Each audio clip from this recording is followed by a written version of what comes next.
Lectura del segundo libro de los Reyes. En aquellos días, Naamán, jefe del ejército del rey de Siria, era hombre notable y muy estimado por su señor, pues por su medio el Señor había concedido la victoria a Siria. Pero siendo un gran militar, era leproso. Unas bandas de arameos habían hecho una incursión trayendo de la tierra de Israel a una muchacha que pasó al servicio de la mujer de Naamán. Dijo ella a su señora: si mi señor pudiera presentarse ante el profeta que hay en Samaria, él lo curaría de su lepra. Fue Naamán y se lo comunicó a su señor diciendo: esto ha dicho la muchacha de la tierra de Israel.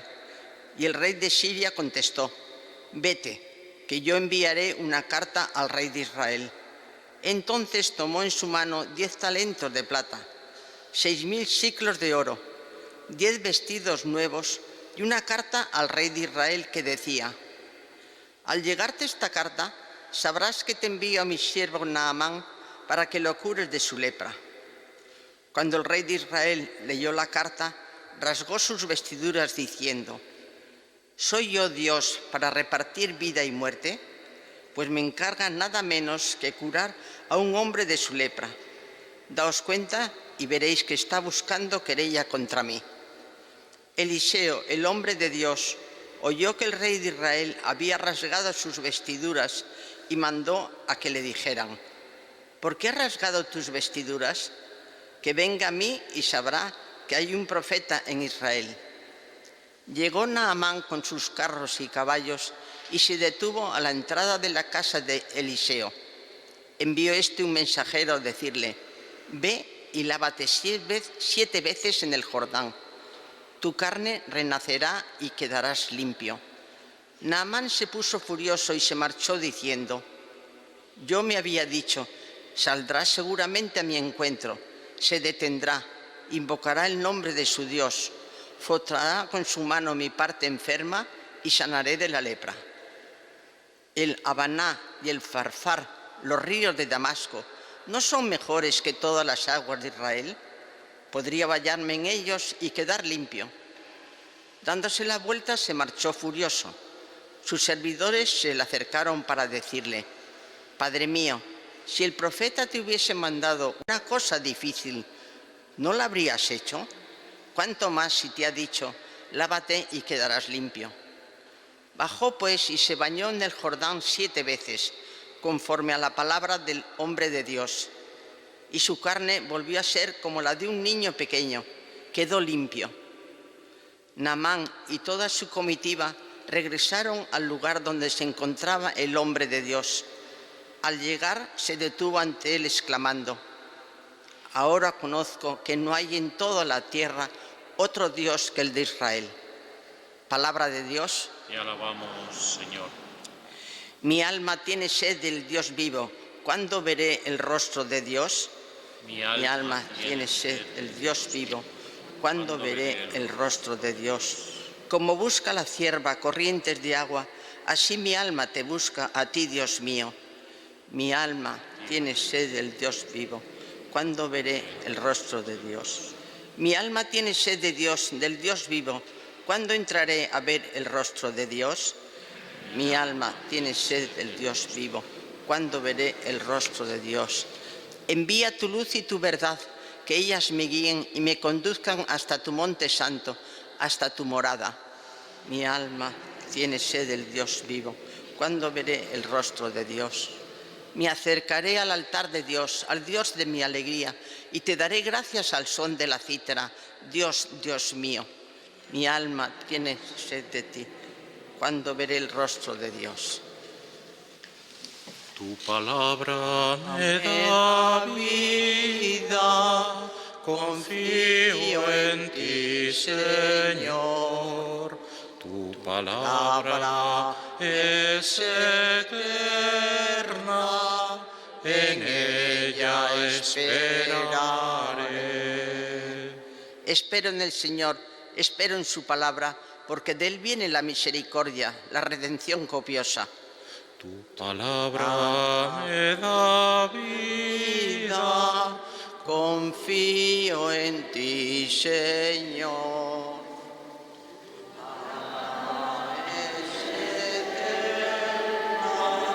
En ella esperaré. El Señor esté con vosotros. Lectura del Santo Evangelio según San Lucas.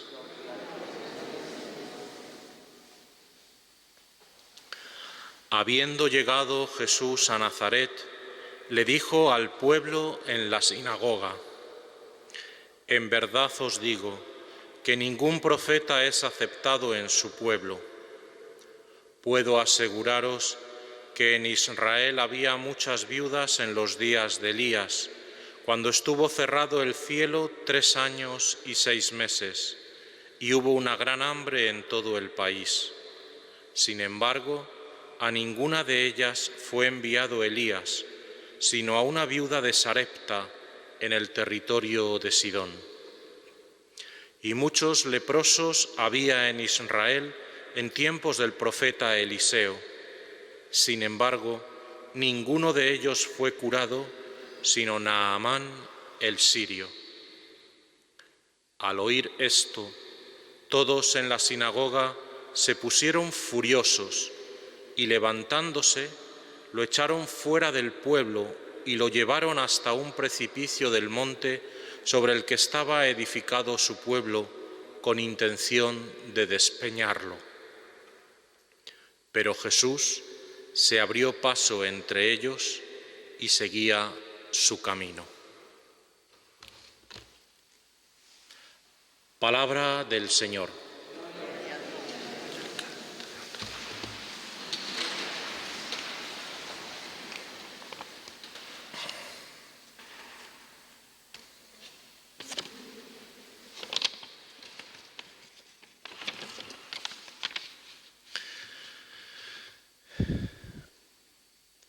La salvación es para todos.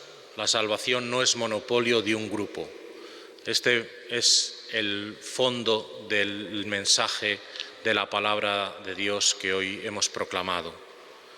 En medio de esta situación, Jesús nos recuerda que a pesar de que había muchos enfermos, muchas viudas en Israel, fue enviada la viuda de Sarepta, Elías, y cuando había muchos leprosos en Israel, la salvación vino por Naamán el sirio, 2 paganos. Por lo tanto, este es el mensaje fundamental. Afirmar esto en la sinagoga de Nazaret es lo que produjo una gran conmoción en medio de su pueblo, en medio de sus coetáneos, aquellos judíos que no entendían que la salvación fuera para los demás, sino que era exclusiva del pueblo judío, que era el pueblo elegido. Este es un poco el mensaje de fondo que hoy la palabra de Dios quizá nos puede traer y nos puede iluminar. Pero quiero detenerme en algún detalle más que quizá podemos profundizar en ello.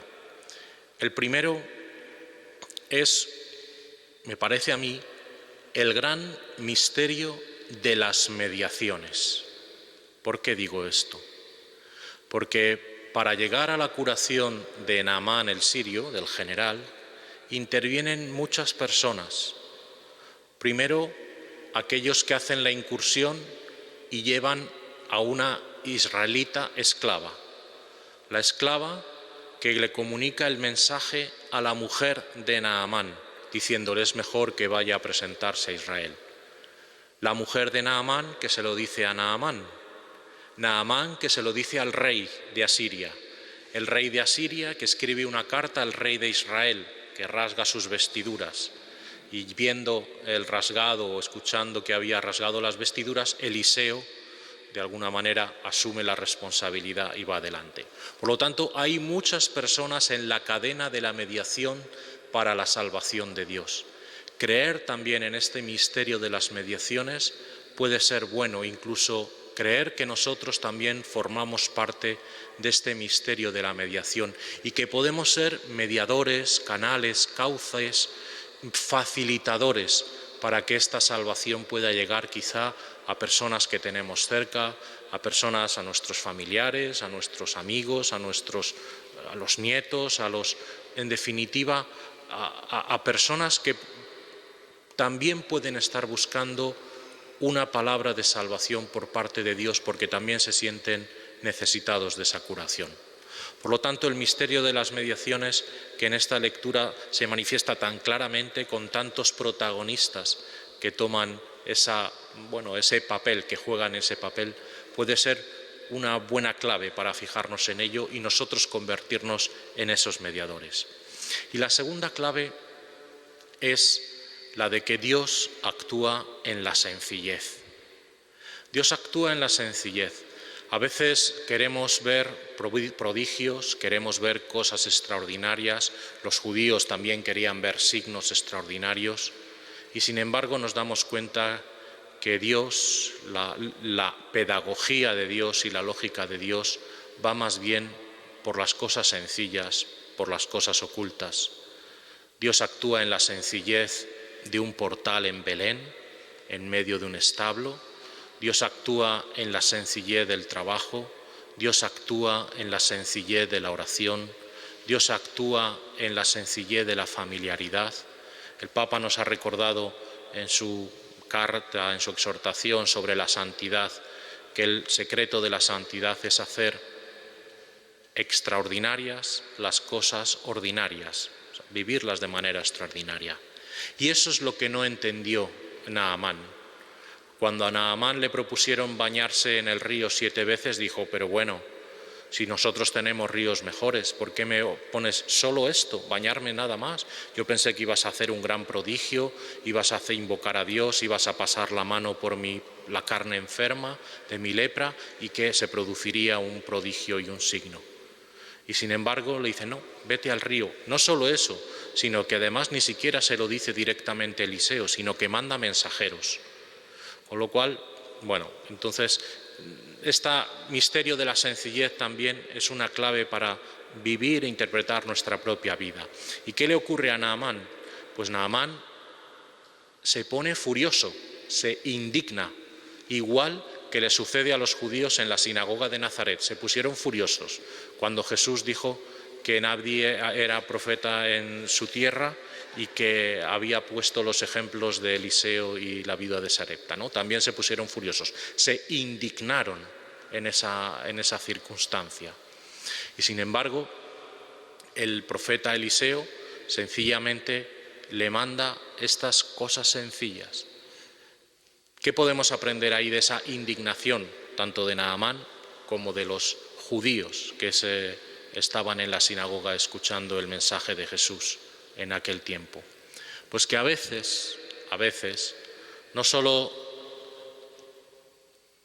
está el secreto en aceptar el querer de Dios, sino también en aceptar los caminos por los que Dios quiere que aceptemos su voluntad. Yo creo que esa es una buena clave, ¿no? No solo aceptar la voluntad de Dios, sino también los caminos por donde a veces nos llega. ¿Por qué? Porque muchas veces intentamos o creemos o queremos que el ritmo de Dios se adecúe al nuestro, que nosotros marquemos los tiempos y los ritmos de nuestra vida y de la vida de relación con Dios. Y sin embargo Dios nos dice no. Los ritmos y los tiempos los marco yo. Eso puede desconcertar a algunas personas.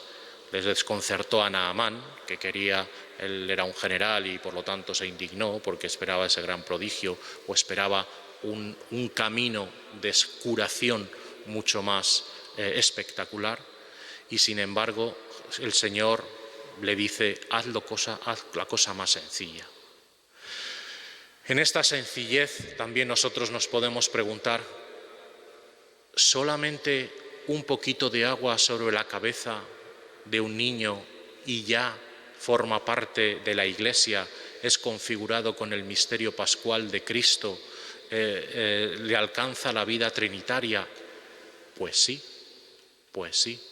En esas cosas tan sencillas, en estos pequeños signos sacramentales, encontramos la fuerza de la gracia salvadora de Dios, precisamente porque lo que está debajo, lo que está detrás es la fuerza de Jesucristo que viene a traernos la salvación y la gracia. Una salvación que, como repite y transmite el mensaje de hoy es para todos los hombres, que no hay distinción de razas, ni pueblos, ni lenguas, ni lugares, y por lo tanto llega a cada uno.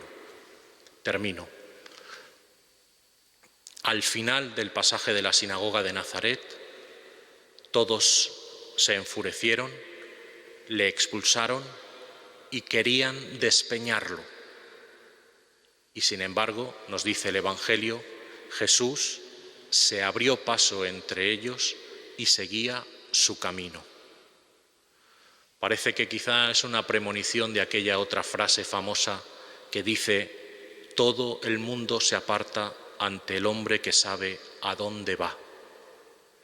Jesús sabía muy bien a dónde iba, seguía su camino. Nosotros también sabemos muy bien a dónde vamos. Vamos por este camino de la Cuaresma, camino de la celebración de la Pascua, para vivir el misterio trascendental de nuestra salvación, en medio de las dos conversiones fundamentales a las que nos invita la Cuaresma, ¿no? El agua del bautismo y las lágrimas de la penitencia, como decían los padres. Y en medio de estas dos, aguas, las aguas y las lágrimas, caminamos adelante para celebrar el gran misterio de la salvación. Ojalá que nosotros también podamos ser misterio de mediación para muchos. Que así sea.